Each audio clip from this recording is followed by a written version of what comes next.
मुर्गी फार्म में मुर्गी फार्म का मालिक गया, मुर्गियों से कहा देखो महंगाई बहुत बढ़ गई है, हाँ। एक अंडे में काम नहीं चलता, कल से सबको 2-2 3-3 अंडे देने। सुबह देखा सबके नीचे 2-2 3-3 अंडे, एक के नीचे सिंगल था। मालिक ने उसका गर्दन पकड़ के टांग दिया, बोला मैंने कल शाम को बता दिया था महंगाई बढ़ गई है, एक अंडे में काम नहीं चलता, 2-2 3-3 देने, तूने एक अंडा क्यों दिया? उसने कहा कि सर ये तो आपका डर है जो एक अंडा दे दिए, नहीं हम तो मुर्गा है।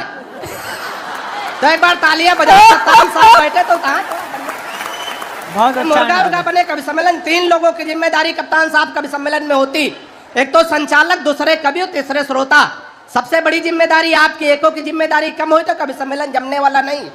सबसे बड़े जिम्मेदार आप होते। अभी आ रहे थे कानपुर देहात के किनारे किनारे हम लोग, सड़क के किनारे एक आदमी गड्ढा खोद रहा था, दूसरा आदमी मिट्टी डाल रहा था, फिर अगला आदमी गड्ढा खोदे, दूसरा मिट्टी डाले। हम रुक गए, हमने कहा भाई साहब कौन सा कार्यक्रम चल रहा? एक आदमी गड्ढा खोद रहा, दूसरा मिट्टी डाल रहा, मतलब कोई नहीं। उसने कहा कि तुम हो बौखल, नहीं समझोगे, ये वन विभाग की तरफ से वृक्षारोपण का कार्यक्रम चल रहा। इसमें 3 लोगों की ड्यूटी लगाई गई थी, एक आदमी गड्ढा खोदेगा, दूसरा पेड़ रखेगा, तीसरा मिट्टी डालेगा। जो पेड़ रखने वाला है छुट्टी पर है, हम लोग अपना काम कर। एक बार तालियां बजा दो, तो आनंद नहीं आ रहा।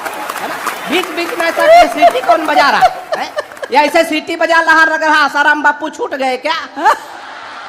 इसके लिए एक बार तालियां बजा दो तो हम शुरू कर दे। सुनिएगा, विसंगत 4 पंक्तियां। संस्कारों की धरती है कानपुर, संस्कारों से सर हम हाथ से निकालते हैं, हाथ से हमारे हर तरफ। हमारी सर जब शादी तय हुई, ये बात मैं इसलिए कह रहा हूं कि मैं बाराबंकी से आता हूं, वहां बौखलों की भी शादी हो जाती है, और दिल्ली में राहुल गांधी तक कुंवारे पड़े रहते हैं। थोड़ा बाबा रामदेव को आप लोग ध्यान में लाइएगा। हालांकि सर आजकल हम तो बाबा रामदेव से बहुत परेशान। अच्छा। परेशान इसलिए कि हमारी पत्नी बहुत काली है, बिल्कुल काला काला जामुन समझो। अच्छा, हमारी पत्नी काली हो, पत्नी ही हमारा धन है। बाबा रामदेव कह रहे हैं काला धन वापस करो,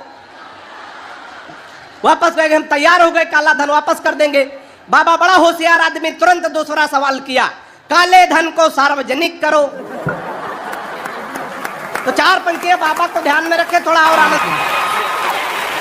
तो मैंने 4 लाइन कही कि नया निजाम, नई बंदिशें, ऐलान नया, हम फकत लश्करे शाही के ही माफिक सोचें, और साहिबे वक्त ने ये हुक्म किया है जारी, अपनी नस्लों से कहो मेरे मुताबिक सोचें।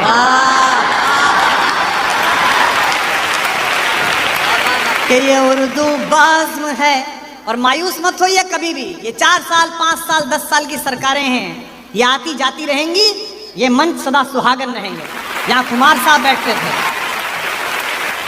यहाँ कभी कुमार साहब बैठते थे, झूम के गाते थे, नहारा है इश्क ना है दुनिया थकी है, दिया जल रहा है हवा चल रही है। आज हम हैं, कल कोई और आएगा।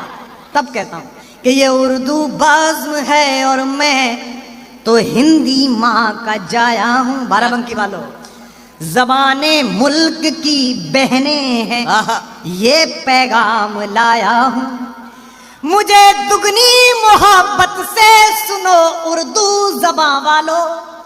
और अगली पंक्ति में मेरा स्वागत करना चाहते हो तो लखनऊ वालों को खबर हो जाए कि सांझी विरासत ने हिंदी के कवि का स्वागत किया। ये छत जैसी भी पड़वाई हो गोप साहब ने, ये हिलनी चाहिए। मुझे दुगनी मोहब्बत से सुनो उर्दू ज़बां वालों, मैं अपनी माँ का बेटा हूँ, मैं घर मौसी के आया।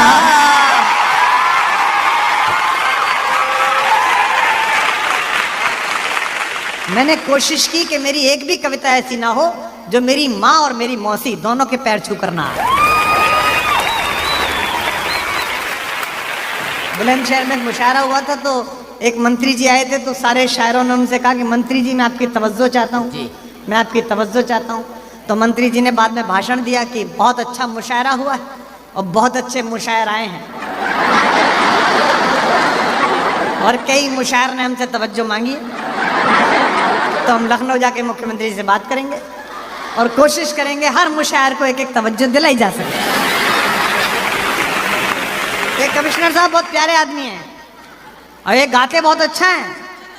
हाँ, मतलब कि कभी ने सुनिएगा बुलाकर, या जब रिटायर हो जाए तब क्या करेंगे उसके बाद, यही काम है। तो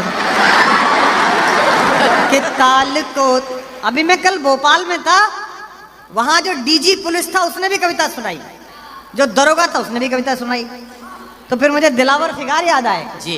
कि रफ्ता रफ्ता हर पुलिस वाले को शायर कर दिया, महफिले शेरों